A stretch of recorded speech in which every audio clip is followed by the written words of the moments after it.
What is going on, guys? Welcome to the House of Brick channel. I hope you're having a fantastic day.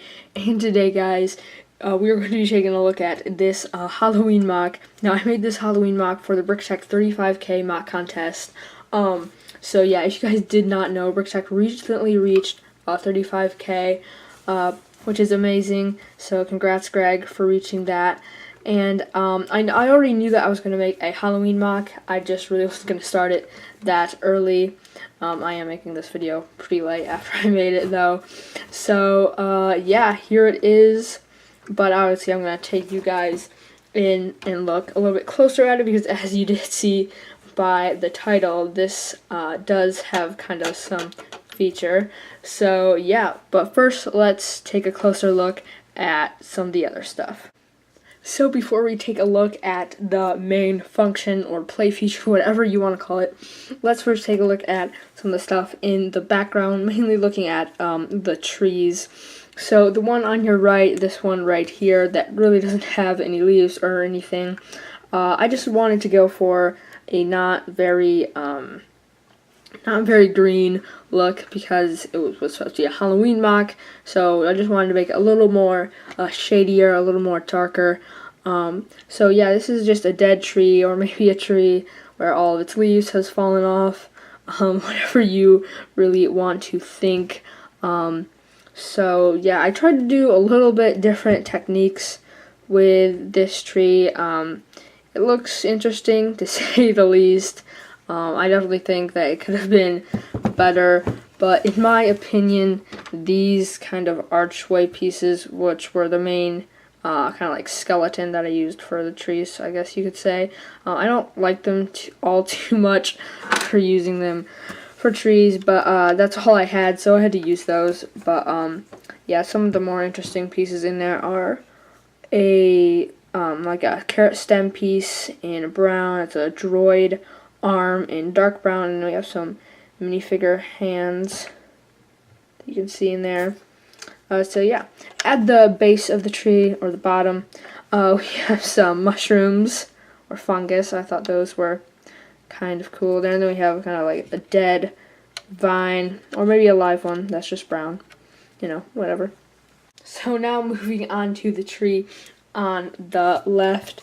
This one is just kind of more alive, I guess you could say.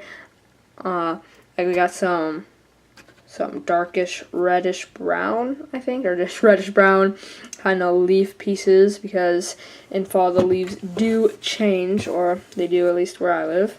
And here we have some interesting things hanging down from the tree. I don't really know what they're supposed to be, just little things to add some effect, and they stuck kind of inside of the kind of leaf pieces really well, and I thought it added some more interesting spooky-ish texture, I guess you could say. I don't know. That's pretty much it for that tree. Again, that tree is pretty interesting. I have mixed feelings about it. And for the ground, I guess I didn't really want to make it a green or anything. I probably could have made it a dark green. I guess a dark green probably would have been alright, because I didn't really want to do it just a normal plain green, because I thought that was going to be way too bright for what I was going for. And yeah, so I just decided to go with dirt, or brown, or, you know, it's supposed to be dirt. So yeah, that's pretty much it for that. I had some texture, got some studs, got a couple 1x2s, 1x4. So yeah, now I guess I'll show you guys around the sides here, and then we'll get to that play feature. So yeah, guys, for the sides, I usually don't do mocks like this where there's actually depth to it, where I put detail on the sides or anything, or I've never really done a mock like that. So yeah, this is kind of my first one for that, because I needed room down kind of in there for the play feature, or the function, or whatever you want to call it. So on the front here, we have kind of like some little fires down here, maybe two little like fireplaces kind of thing. If that makes sense. We have some gunmetal gray axes, I believe is the right color. Those are probably my favorite kind of axe. I think they look pretty cool, and those are the long ones with the long handles. So yeah, those are pretty cool. And then on the sides, we just have kind of a skull or skeleton head. You can see that's in there. We have some black bricks in the background just so it looks darker back there. There's an arch piece. And I also put one of those on the other side so it's symmetrical, and one in the back. I probably didn't need one in the back because it probably won't be shown much, but I just had the pieces. So yeah, so without further ado, let's get into that function. And I almost forgot one last quick thing before we get into the function. Glow-in-the-dark spider there for the grave, little hingy thing so the function can work, and that's kind of the gravestone, is that kind of cross that I've made. That was really hard. That's just a 1x1 tile in the middle with some clips kind of clipped on to the side. That was really hard to put together, but it was worth it. So let's get into that function. So as you saw by the title, if you did read it, or the thumbnail, hopefully I did that there too. This is kind of like a candy dispenser. So all you have to do is kind of press down on this little thing here, and then there, voila, there it is.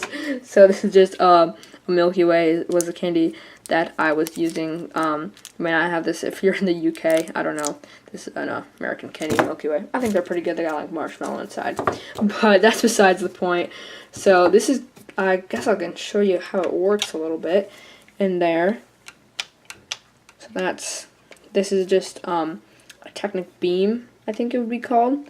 Is this one right in the end that goes into there, and then when you push that down, it just pushes it out. I guess it's pretty simple. Although this did take me a while to build, which I don't know if that's a good thing. Maybe that's pretty sad.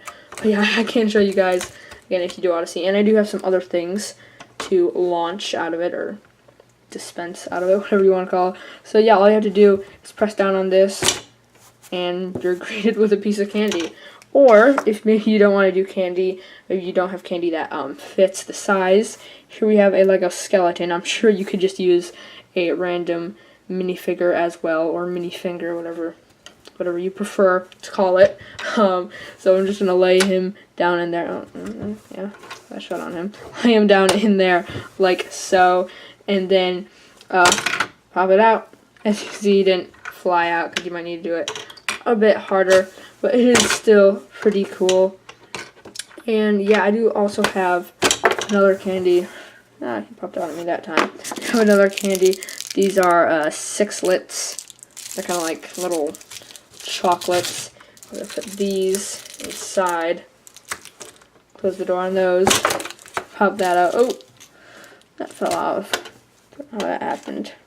But yeah, these are also pretty good. So really any candy that you can fit in there, and that's going to work on, oh, that keeps on falling. Throw that back. That any candy that's going to work and fit on that launch pad kind of thing is probably going to work for this. So yeah, that's pretty much all there is to it. It's really not a complex build or anything like that. It's pretty simple. So yeah. So I hope you guys did enjoy this video. Thanks for watching, and I'll see you guys next time. Happy Halloween. Safety first. Launch. He was wearing a helmet. He'll be fine.